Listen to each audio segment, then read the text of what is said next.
Hey guys, what's going on? Welcome to the show. This is Sports with Strawberry Ice. I'm your host, Jeff Trumbull, and as always, I'm bringing you sports from a West Side point of view right here in the great city of Cincinnati, Ohio, home of the Cincinnati Cyclones. All right, guys, if you found the show, do me a favor, hit that like and subscribe button. I'm up to 609 subscribers. That is awesome. I'm getting back up. Let's keep it rolling. Try to get it to 700 as fast as we can. All right, now this show and every show is brought to you by T Properties. T Properties, quality housing for quality people. Check out their website at www.tpropertiesllc.com for all your rental property management needs and your rental needs. All right, guys, well, as you can see, the ice cave is still under construction, but if you saw any of the Facebook post or Twitter post I put on my pages, Sports with Strawberry Ice, you can see I got Bengals stripes, which are over there. You can't see them, but I got pictures of them on there that my wife did. They look awesome. The Reds and Bearcats back there. So it's all coming together. Just got to figure out how to put all my memorabilia back up, which is it's going to take a little while. I got a lot of stuff.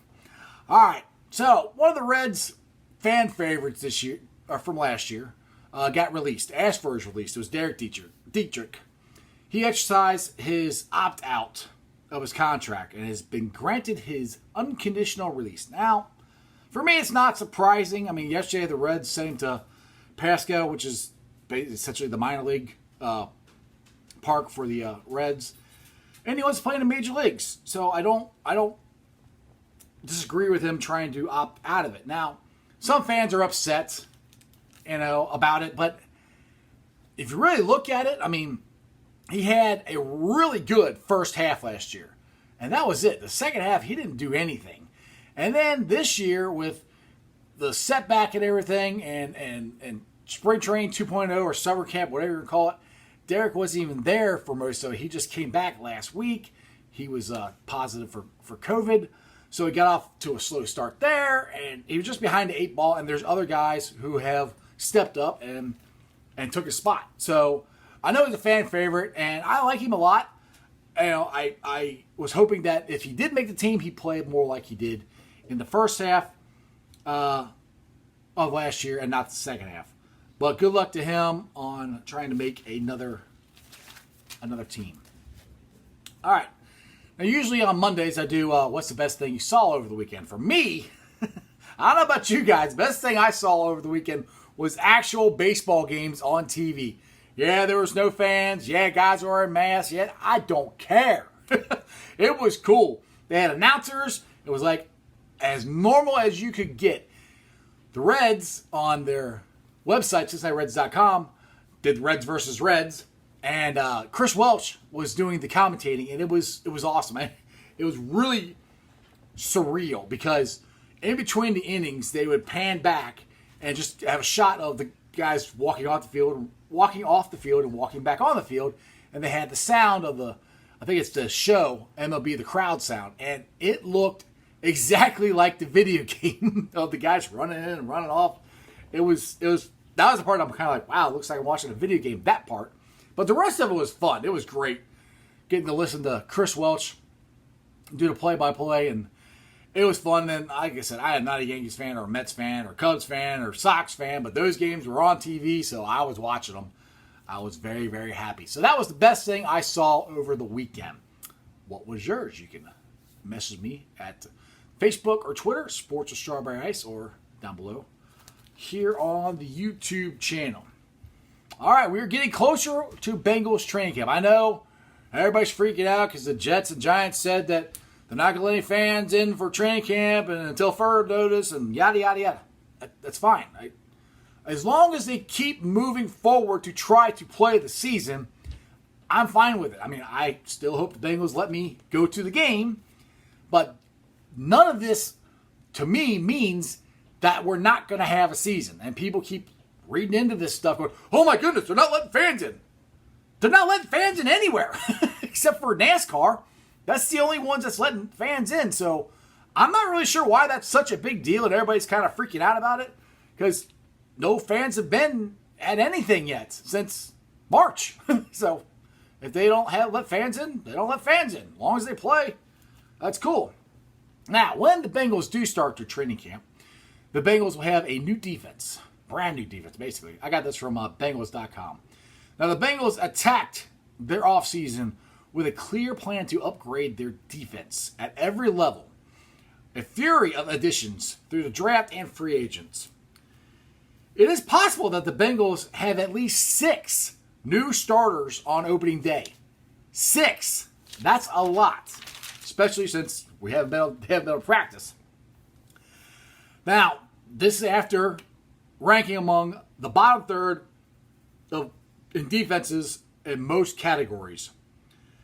Now, not only did they acquire talented players, but this is the part I like. They acquired winning players as well. And to me, that's the key for the Bengals moving forward. One, I know the saying is you win, defense wins championships, right? Well, it's a proven fact. It does. And if you have a young quarterback, 2 things you need to do. One, you need to have a really good defense, so hopefully he can stay on the field for a while and the defense gets off the field. So you're always in games. You're not getting blown out. 2, you need an offensive line, which I know I've said this, and I know you guys probably feel the same way. I'm not so sure the Bengals addressed that as well as they could. Again, I say I hope I'm wrong. I hope the Bengals are right. I hope their offensive line is a lot better than... I don't think it's going to be Swiss cheese. But I just wish, like I said, that right tackle, that's the one that is really bothering me. Guards, I think we can find enough guys to play guard. I'm hoping... Bobby Hart, he just hasn't shown me anything. I'm hoping this Fred Johnson, I'm hoping he's the answer to what we need. So anyway, a lot of stuff is getting ready to happen. Baseball starts Thursday night. The Reds start Friday. I am so excited. Soccer's already back. I said NASCAR's back, and they are actually letting fans in. I think 2 races in a row now, they've let fans in. Not everybody, but they've let fans in. So I think the NFL, instead of coming out with these things, we're not going to let fans in until further notice, which, doesn't mean they're never letting fans in. That's not what that means. That means as of right now, training camp started, they're not going to let fans in. It's fine. NASCAR is being the guinea pig.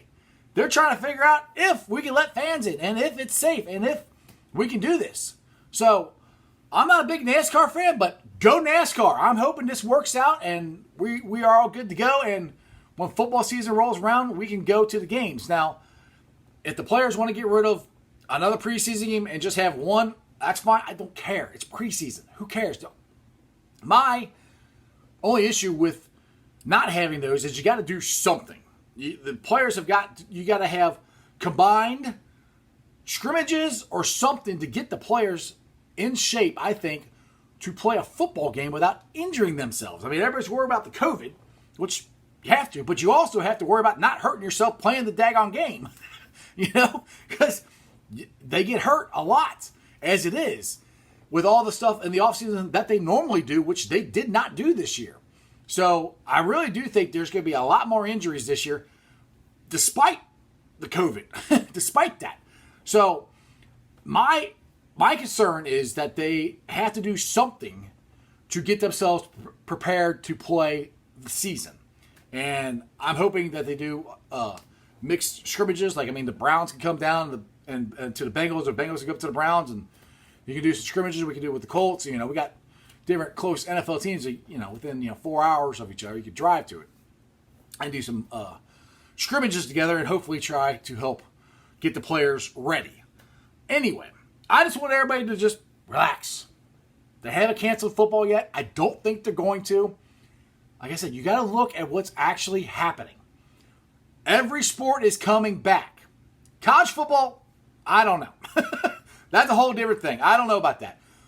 All the professional sports are coming back. Hockey started. NHL, they already started their summer camp. I know we don't get a whole lot of coverage about that here in Cincinnati, but that's why I'm wearing my Blue Jackets stuff. But they're starting their camps. They already started them. August 1st, hockey's starting. Friday, baseball's starting. Next week, basketball's starting. It's all starting. Everybody's going to start. So you're going to tell me that all these professional sports are going to start and play, and the National Football League is not going to? I don't see that. But I could be wrong. I've been wrong before. These are all things we can discuss in Facebook groups that I help run. They are Bengals Nation, Reds Country, Bearcats Country, and Cyclones Country. Now I know it's a YouTube channel and not everybody can watch the YouTube channel. So I have a podcast, which is the exact same thing. It's just my voice. It's on Spotify, Anchor, Beanpot, couple other, pretty much anywhere you get your podcast from. Do me a favor, give me a 5-star review. Tell your friends about me. YouTubers, like I said, we got back up. We're up to 608 where I was at, or 609, sorry, where I was at last week, at the beginning of last week. So hopefully I won't go down. I'll go back up and try to get to 700 as fast as we can. And other than that, it's Monday. You guys have a wonderful day. Sports coming back soon. And other than that, that's your sports, baby. See you guys.